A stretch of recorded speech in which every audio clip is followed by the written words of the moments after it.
Who's taking photos? This gentleman right here, sir. Excuse me, could you all divide a little bit? Who are you? My name is Gabriel. All right, and why are you taking photos in the court? I'm sorry, I shouldn't have been. No, my question is not, I'm sorry. My question is, why are you taking photos in court? I was just being foolish. All right. And what's your full name? My full name is Gabriel Gobert. All right. Do you have any cases pending in this court? I did for MTR. Court date. Could somebody look him up and see if he has a motion to revoke? He does. It's kind of witnesses. All right. Page 30 by judge. So who are you taking photo of without their permission? Yeah, I'm sorry, I shouldn't have. You raised No. it. Who? Nobody, I'm sorry. No, you're going to show your phone to the deputy and you're going to erase that photo you took. Do you understand? Yes. Sorry about that. Good morning, Your Honor. John Good morning. Gilmore on behalf of Mr. McIntyre.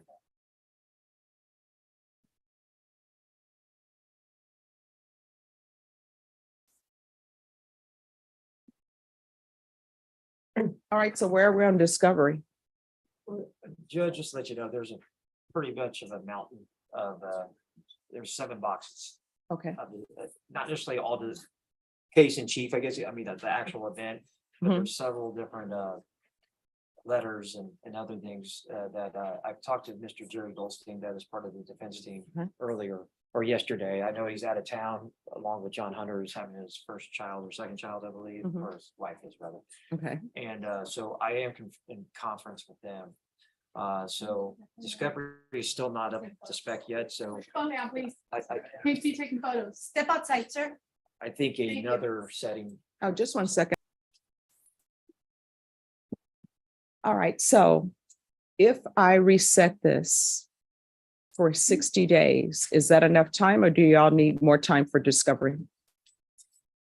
Well, Here's the thing, ask for your hopes, wishes and dreams. Yeah, And then, that's one thing. and then we'll see where we're at. 60 days, I can confer with the defense team and get to where we probably need to get and have an answer to you in 60 days, Your Honor. All right. See, I was going to give you guys 90 days, but since you say you only need 60, Well, I That's know, it. I profusely lie, but my timeline, as Grover mentioned, I am terrible with timelines. yes, okay. and if it were Mr. Goldstein's choice, he would prefer the 90 days, but it's whatever the court would prefer. We did have a motion on file requesting 60 days.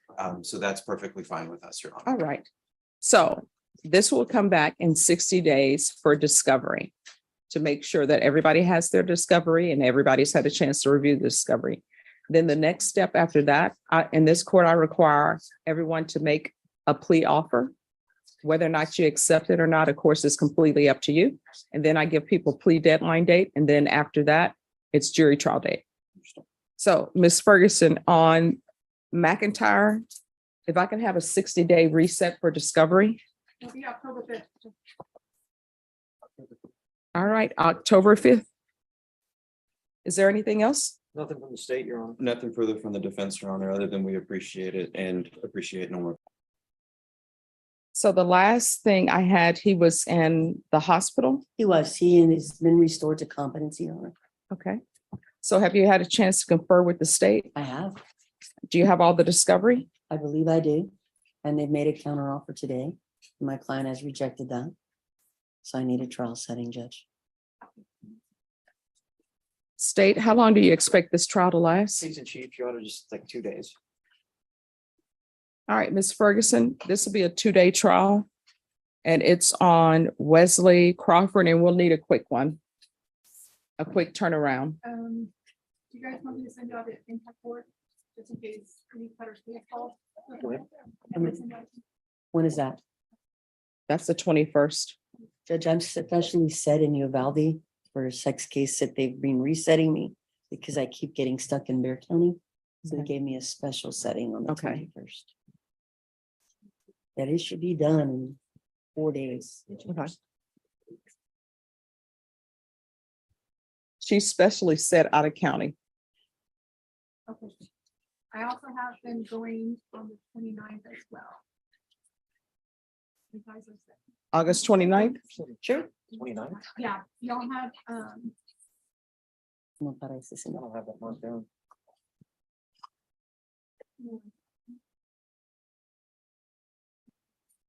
hold on.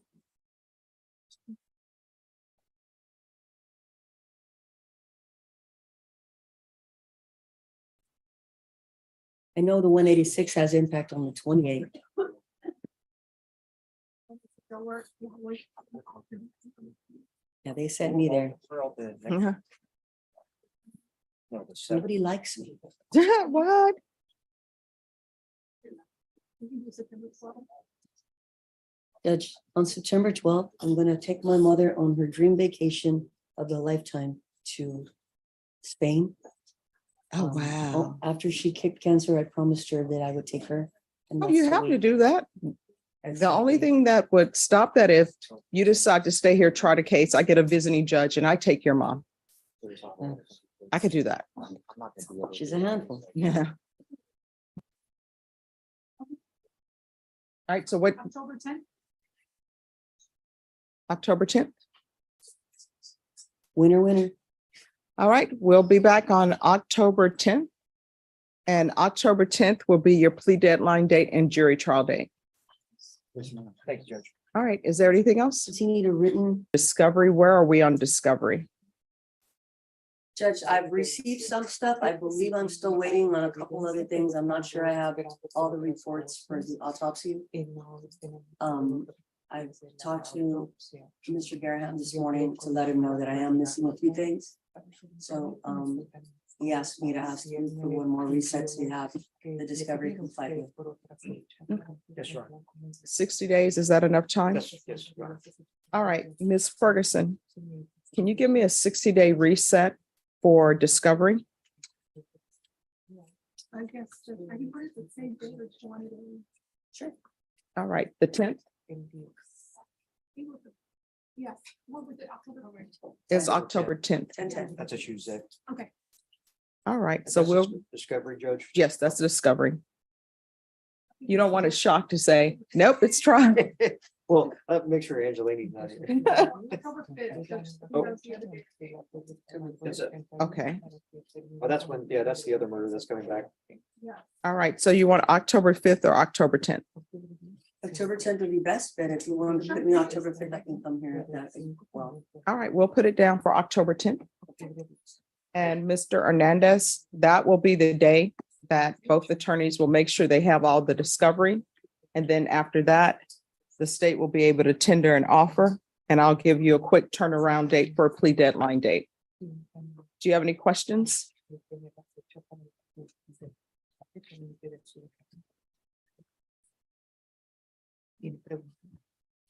No. All right, thank you.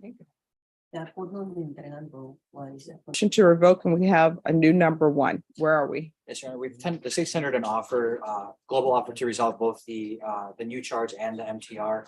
I believe Mr. Piker wanted a reset to confer with his client regarding both matters. I do. There's video involved and there's a witness and there may be a missing complaining witness. And I need, this is a first setting. I want to be able to develop that and make sure I'm doing the right thing. Okay. All right, Ms. Ferguson. On this case, set it in 30 days and set the, is that enough time, counsel? I believe so. All right, and give me the 30-day reset for a contested MTR. And then the new case will be in 30 days as well. September 5th. Is September 5th good for you, counsel? Yes. All right, we're going to come back on September 5th.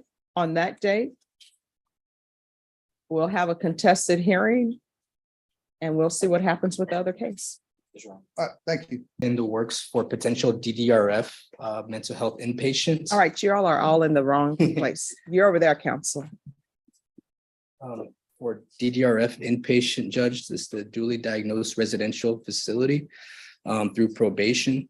The only issue, judge, is at this time, he's being charged with a new allegation. This is the first time I brought up the new number one to the states. And they just needed to confirm with the CW that she just in fact does not want to move forward with charges and ultimately just wants to make it help.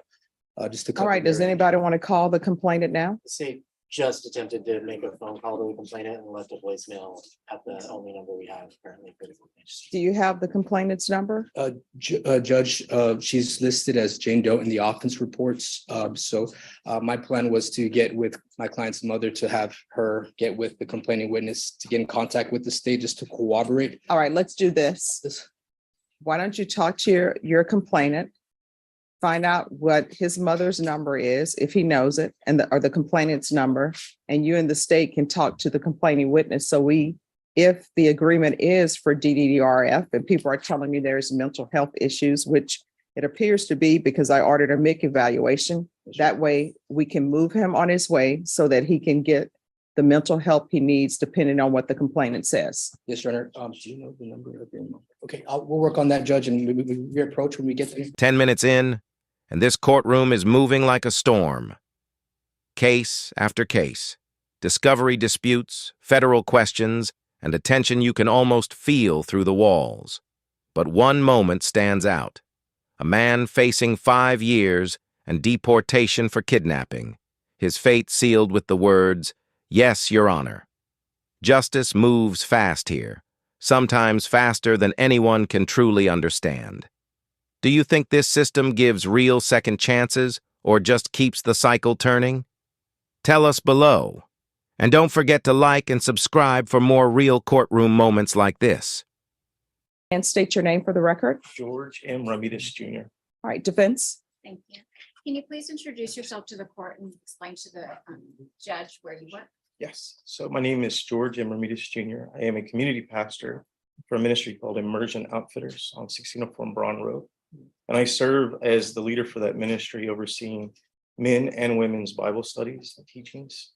And that's how I met Alejandro. Okay, and please explain to the court how you met Alejandro. Sure. So one of the ladies who comes to our women's study was a former coworker of his and had reached out and asked for prayer for Alejandro. And I made contact with him. And for the last year, I've been meeting with him weekly, once a week, to counsel. And sir, can you please explain to the judge what it is that you and Alejandro have been doing together for the past year? Absolutely. So again, in our meetings, my counseling is biblical counseling with him. Looking at the choice that he made and looking at how to use the tools that God has given him to be able to address those things, being very open in our conversation. Again, using the Bible as our guidance to counsel him. And so you are aware of the charges of why he's before the court today? I am, yes. In the times that you've worked with him, has he ever denied what he did that day? No. Those days? From the very beginning, he's been very honest about his word choice. And it has made it even a point in every one of our meetings to not only pray for his situation, but for the victim as well and her family. And so in working with him, has he expressed remorse for his actions at that time? Very, very remorseful, repentant heart as well for that choice. Yes. And together, have you guys been working towards ways to prevent anything like this from ever happening again? We have. We've looked at also, the tools that has and in looking at, accountability, not only just on our one-on-one meetings, but even through some of the technology as well. And would you describe yourself as a person who's holding him accountable? I would, yes. Okay. And how so? Well, number one, and it's something that I wanted to make note of, is I was a victim of this exact thing, which was very difficult to overcome. And again, knowing that God has healed me and he can do that. And even to give me a heart to be able to reach out to someone who has caused pain to another person and help them with stuff. And have you seen in the past year positive changes with Alejandro? Very positive. He's opened up. He has shared a lot about what he has gone through. And again, regardless of the outcome of today, that he would continue on this path. And do you feel that he would be an excellent candidate for supervision and working in the community? I do. I think Alejandro would best suit the community to be part of it and be productive. But I do understand it. And if the judge does grant that, will you continue working with Alejandro to hold him accountable for his actions? Absolutely. Number one, Alejandro is accountable himself, but as a support to him, I definitely would be there to have him, and our men's group would love to have him weekly. Yeah. And when you met with him, did you meet with him just online through counseling or also in the home? No, we met personally. Majority of our meetings were in the home, although we did use Zoom and did do phone calls while I traveled to Africa as well. We have a ministry there. So when I was there, we did still continue to meet on Zoom. And so you've met his parents, I correct? have, yes. And does he help in the care of his parents? He's a very vital role in the care of his father and his mother in the home. And so, again, I think it would be best with supervision and that he would be able to be productive and help the family out. Okay, thank you. I'll pass the witness. State. Just briefly, what is I guess the demographics of your church? Yes. All right, excuse me, everyone, make sure you whisper. No. So again, we are primarily a men's ministry. We have about 200 members. But we also have a women's group that my wife leads. She's a pastor as well. And then we have a larger group in Africa, which is about 400 members in Liberia, West Africa. Are there children that attend your church? They are. We have youth groups, and myself and my wife, we do teach youth Bible studies as well. Is there a teen program? Like a young teen church program? Well, we designate it as youth, so that would be anywhere from 5th grade through high school. Kind of group. Yeah. And are there services where the groups are intermingled, like a congregation? Co-ed or yes, so we do have co-ed. Again, we have leadership that helps and assists with co-ed Bible studies, and that's primarily what we do. We don't have them segregated; they are together. Okay. No further questions. All right, anything else? Nothing further. All right, you may call your next witness. I call Alejandro Trevino. All right, can you raise your right hand? Do you solemnly swear or affirm the testimony you give will be the truth and nothing but the truth, so help you God? Yes, Your Honor. All right, you may lower your hand. State your name for the record. Alejandro Hernandez Trevino. All right, defense. Thank you. Alejandro, who are your parents? Ruben and Patricia Trevino. And are they here today in court with you? Yes, ma'am. And have they come to all of the court settings with you? Yes, ma'am. Okay. Please give the judge a little bit of information about your parents. Yes, they're, wonderful. My dad, has been a hard worker his whole life. Has had major bodily injury due to his work. He's had back surgery, 2 knee surgeries. He's in to get a new back surgery, hopefully a knee replacement. My mom has battled cancer, which was really hard. And she beat it, but every day, you just think, and they're the best things in this world, and it hurts, that I hurt them, but I'm hopefully will continue to help them regardless of the time frame, but So let me ask you this, sir. Do you currently live with them? Yes, ma'am. Do you help care for them? Yes, ma'am. Has your father had physical falls where you've actually had to help pick them up and take them to a safe place? Yes, ma'am. All right. And you've graduated high school. What other degrees have you received? I have an associate's in engineering from Blinn College and a bachelor's degree in engineering from A&M University. Up until your arrest, were you working? Yes, ma'am. And then you lost that job when you were arrested, correct? Yes, ma'am. You've been on bond conditions this entire time? Yes. Do you remember when you went on the monitor, what the date was? I think around May 16th, Okay. I believe. And was that full house arrest or partial house arrest? Full house arrest.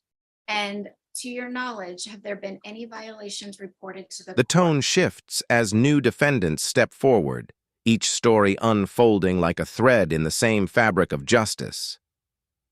Anthony Davis pleads for a second chance through mental health court, while others face discovery delays and missing evidence.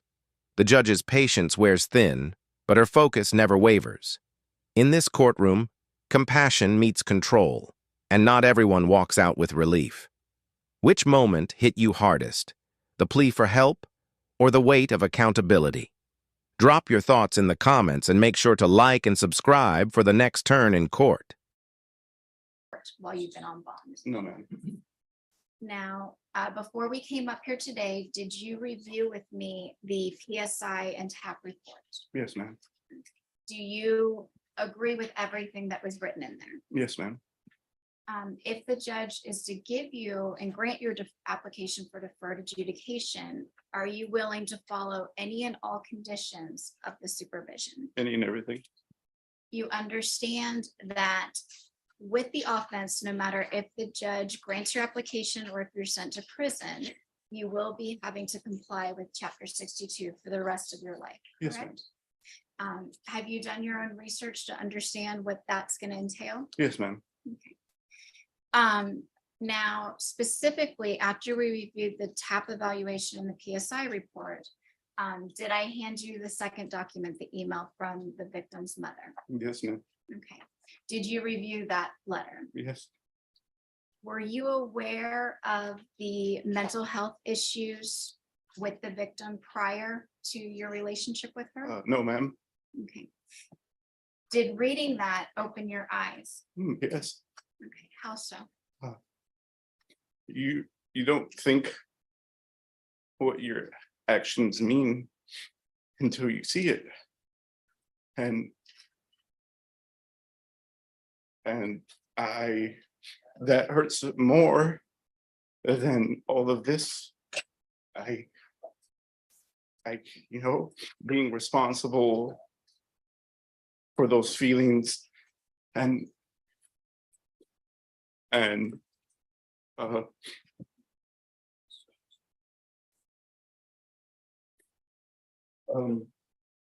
that hurts because I don't want to be responsible for someone being in pain.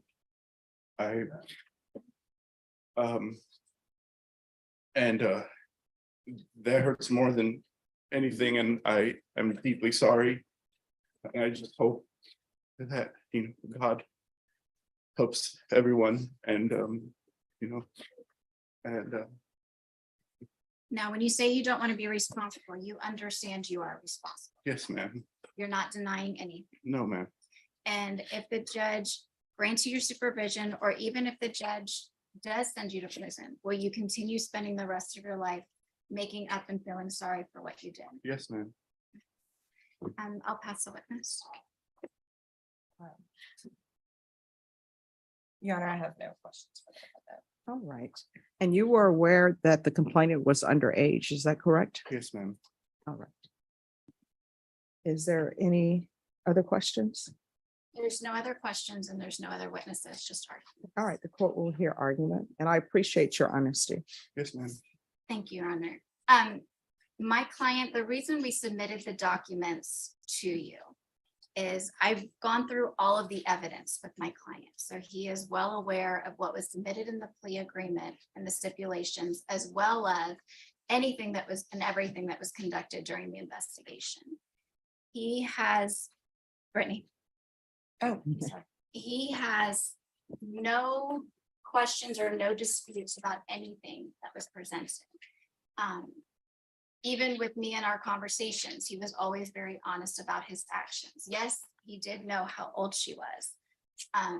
However, to him, in his mind, even though she was younger, this was a relationship and he believed that. And then I believe it's even in either the prosecution guide or the later statement, is the two of them had discussed everything, recognized that it was wrong, and then that's when everything ended.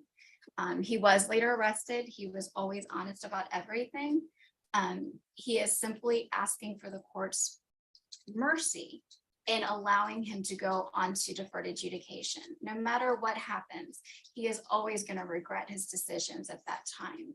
However, by granting his application, he'll be able to stay home. He'll be able to continue caring for his family. He'll be able to continue making amends there and receiving the treatment while he is on the supervision. And so that is what he is asking for. And he understands that that is asking a lot. He understands and recognizes the pain that he's put on everybody else, not just the victim, but also the victim's mother and her family. And he only hopes to be able to show you that he will be able to complete the supervision in a timely and orderly fashion and never come back in front of this court ever again. Right. Any closing? Your Honor, we're silent. Your Honor, so I'll maintain my silence. So, Mr. Trevino, I do appreciate the fact that you've done a lot of things to change yourself and work on yourself. The issue with this case and what sticks out in my mind, this is not an issue where you did not know she was underage. If this were an issue where you knew that or thought that she was of age, maybe I would be doing something differently. So I'm going to find you guilty. I'm going to require Chapter 62 registration. There's to be no contact with the complainant. I'm going to give you credit for any time served. I'm going to sentence you to 5 years in the prison. I'm going to show you what's entitled Trial Court Certification of Defendants' Rights to Appeal. Did you review that with your attorney? Did you understand it? Yes. All right, because this is a plea bargain agreement, because I followed your plea bargain agreement, and because you waive your right to appeal, you do not have the court's permission to appeal. And because this is a felony conviction, you're not allowed to own or possess any weapons or ammunition. If you have a question over what a weapon or ammunition is, you'll need to speak to an attorney. Okay? Yes, ma'am. All right, we can go off the record. I've had plenty of people to appear before me charged with an offense like this. And I will tell you, you are the first person who has truly acknowledged what the court is calling 2020 CR 5322C, State of Texas versus Angela Gonzalez. Can I have parties announced for the record for the state? Daniel Escobar from the state of Texas. Defense, Larry Bloomquist for the defense. are you Angela Gonzalez? Yes, ma'am. Showing you what's entitled Motion to Revoke Community Supervision. Did you review that with your attorney? Yes, Did you understand it? Yes, ma'am. Are you the same Angela Gonzalez who was placed on community supervision in 2020 CR 5322C for the offense of robbery on November 19, 2020 for a term of 5 years? Is that you? Yes, sir. State? Violated condition number 1, on or about the 31st day of March 2022 in Bexar County, Texas. The defendant, Angela Gonzalez, committed the offense of assault in violation of condition number 1. How do you plead to that? True or not true? Your Honor, state waives all the violations. Any objections to the waivers? No, Your Honor.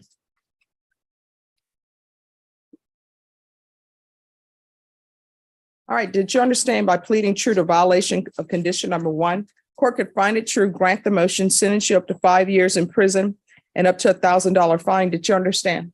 Yes. Knowing that, do you still wish to plead true to violation of condition number 1? Yes, Can't we do. hear. Yes. Court will find violation of condition number 1 true. Is there a proposed agreement? Yes, Judge, is to continue the defendant on probation, to add a no contact order with the victim in the assault case, to add in anger management and MRT, and she's also going to take a plea in the misdemeanor case to run concurrent with this one. And that's county court cause number, sorry, I had it in front of me. 709518.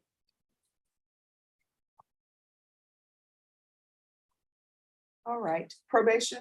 Has she done anything on probation other than commit a new offense? Yes, Your Honor.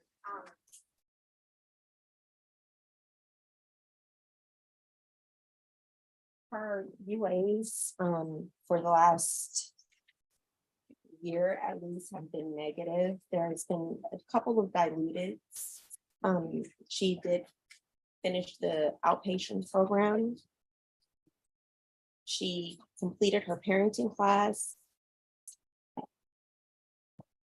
And she did obtain her high school diploma. All right. What is this assault about? Judge, there was there's her boyfriend's daughter. 30 minutes in, and the rhythm of justice continues. Immigration issues, discovery disputes, and defendants learning their fates. Some hopeful, others resigned. Each name called is another life on the line, another chance for redemption or regret. The judge's words are sharp, but her tone reveals something deeper, a struggle to balance law with empathy. If you were in her seat, would you lead with mercy or with the letter of the law? Comment your verdict, and remember to like and subscribe for more powerful courtroom breakdowns. Who she is, her boyfriend's sister, who she is right now my client, her primary caretaker. She was involved in a fight at school, and my client, instead of breaking up the fight, she didn't punch that young lady. And I think that So students are in a fight. She goes to the school and there's some parents trying to break up the fight, and my client starts to try to break up the fight, but loses her cool and punches the young lady. and when you say young lady, are we talking about a child? I would guess, yes. I don't know her exact age. I think she's about 15 years of age. Okay. And what I would just tell the court, and if you want me, I can call my client as a witness. Yes, let's do that. Okay, let's do that. Can you raise your? Sure. Can you raise your right hand? Do you solemnly swear or affirm the testimony you give will be the truth and nothing but the truth, so help you God? Yes, you. You can lower your hand if you state your name for the record. Angela Gonzalez. All right. So what have you learned since you've been on probation? Honestly, Judge, I learned a lot. I'm glad that you put me on probation the first time. I was able to get my diploma, and I actually got better jobs within the years that I've been on probation because of my diploma. Because of you, I'm able to see my other two kids that originally the kids' grandma wouldn't allow me to. We have a better bond. I get to see them every Sunday, and she lets me take them to the park, sit with them and be with them, birthdays, holidays. That's something that I didn't have before you put me on probation, and I really want to say I do appreciate that. Right now, I did learn a lot, because me having to take care of my sister-in-law as well, it made me grow up a lot, just because my husband's mom suffers from seizures and strokes. So that put me on a higher level to where I need to be focused on my kids. It's not about anything else but my kids. I want them to have a better life than what I'm going through right now. They don't deserve for me to be here and then me missing out of their lives on all four of my kids. I just recently had a baby. He's 9 months. So I mean, Who's with your baby now? My sister's friend's mom. She's helping me babysit right now. So I mean, I just hope that you see that I did learn from this past years. I've been coming out clean again because of you, Judge. I stopped smoking, and it honestly, everything just bettered my life. And this was an honestly mistake. I did went to the school and I did talk to the principal. Not a mistake. It was a choice, right? A choice, my bad. I did talk to the principal. I tried to have a meeting with the other girl's mom. And like I said, at the time I was pregnant, it was a choice, not a mistake. And let me just clarify that, Judge. Can I just ask you one question about No, that? let me Okay. hear. Yes. The school was just not taking that step to where she had to walk out of school campus to come home crying to us. We sent her back home thinking it was going to be the right thing, but turned out to be not the right thing. In my opinion, I should have just left her home and none of this would have happened. And I messed up. I honestly did. And I just hope that you could give me a second chance and let me prove you and everybody wrong. And the point I wanted just to clarify for the judge is, Your Honor, she had actually reported that her daughter, or the girl who she considers her daughter, was being bullied after school by these several girls.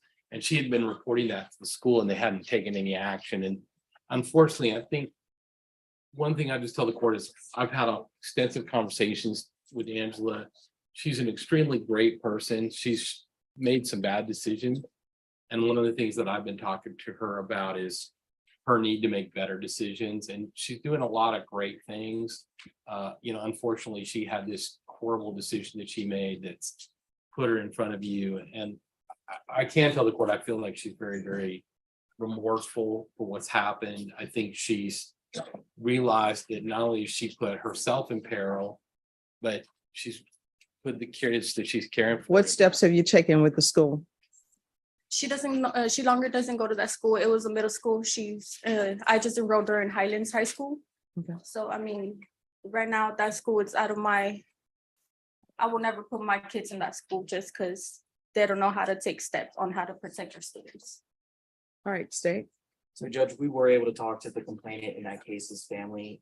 It was very difficult getting a hold of them, but we were able to do that earlier this morning. I did explain what our options were. They did indicate that they were okay with this approach. I told them exactly what I was going to do. I don't know any of the claims of bullying. None of that came forward through the police reports or anything that we had available, so I can't substantiate that. All right. So this is what the court is going to do. Court will deny the motion, alternate amend conditions, probation, either anger management or MRT, not both. So whichever one probation feels would fit best for her, that's the one we'll go with. All right. Is there anything else you need from the court? Well, I mean, I'm asking her. I hope you don't need, do you need anything else from me, counsel? No, I want to just thank the court because I believe that she's going to do well. And I think that I just want to thank the court. Oh, you're welcome. Well, based upon what probation is telling me, she is doing well. So you need to continue doing what you're doing. You understand? Thank you so much. Is there anything else you need from the court? I promise you won't see me again. All right. Well, I can see you again if you completed everything and maybe you want to get off early. Yes. Judge, I was just gonna ask for that no contact. All right. And who's the complainant? Her name is Victoria Rodella. So no contact with Victoria. What's the last name? Rodella, Rodela. All right. So you're not to have any contact with that complainant. You understand? Yes. Only other thing is just to run concurrent with the misdemeanor case. Yes. All right.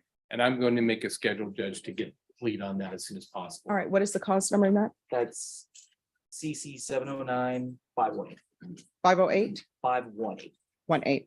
And state, we're off the record and state that you informed them downstairs what their plea should be? So I did put a note in the system, exactly the details of the length of probation, what type of probation. All right, the court is calling 2020 CR 2543, State of Texas versus Chase Gordon. Could I have parties announced for the record for the state? I dispense to the state of Texas. Defense? Assistant Public Defender for Mr. Gordon. Are you Chase Gordon? Yes, ma'am. Showing you what's entitled Motion to Enter Adjudication of Guilt and Revoke Community Supervision. Did you review that with your attorney? Did you understand it? Yeah, I did. Are you the same Chase Gordon who was placed on deferred adjudication in 2020 CR 2543 for the offense of robbery on December 15, 2021 for a term of 5 years? Is that you? Yes, ma'am. State? Violated condition number 2 on or about the 8th day of March 2023 in Bexar County, Texas. The defendant, Chase Gordon, did then and there fail to submit to drug testing as directed by the court officer, supervision officer, and or a duly authorized agent of the court in violation of condition number 2. How do you plead to that? True or not true? True. State? The state will waive and abandon the further answers. Any objections? No objection, Your Honor. Did you understand by pleading true to violation of condition number 2, the court could find it true, grant the motion, find you guilty, sentence you up to 20 years in prison and up to a $10,000 fine? Yes, ma'am. Knowing that, do you still wish to plead true to violation of condition number 2? Court would find violation of condition number 2 true. Is there an agreement? Yes, Your Honor. The agreement submitted to the court is that the motion be denied and that the defendant be continued on probation. However, the conditions should be altered and amended to include the dual diagnosis residential facility. And in consideration of that plea, the state is making a motion to reject house number or night mag number 718-075. 718. 075. Your Honor. All right. Are you asking the court to follow that agreement? Yes, ma'am. Are you waiving your right to appeal? Yes, ma'am. Probation, is this your recommendation? To have him referred to DDRF? Your Honor, it appears that his mental health issues were not addressed the recommendation from the management was for revocation. However, looking over the case, I believe he does need mental health treatment, and I think DDRF will be a good option for him. All right. Then what the court will do, the court will deny the motion, alternate amend conditions to include DRF, and you'll be in custody for that. Taking consideration NIMAC number 718075 and probation. If for some reason he's not accepted into that program, if you'll let the court know, and we'll have him brought back. Yes, Your Honor, and I'll also keep an eye and calendar it as well. And if it's been too long without him being transferred, I can also give it to Sean as well. All right. And Norma, can we give them a phantom date, please? And that's just for us to make sure that things are going the way they should be.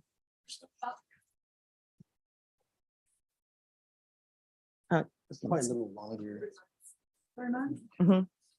It's between 4 to 12 weeks. Well, let's do this.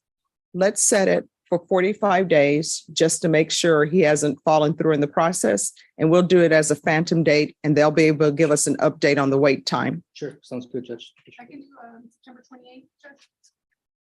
All right, so we'll come back on September 28th. After nearly 40 minutes, the docket winds down.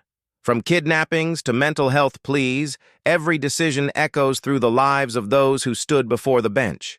Some found hope, others walked away marked by consequence.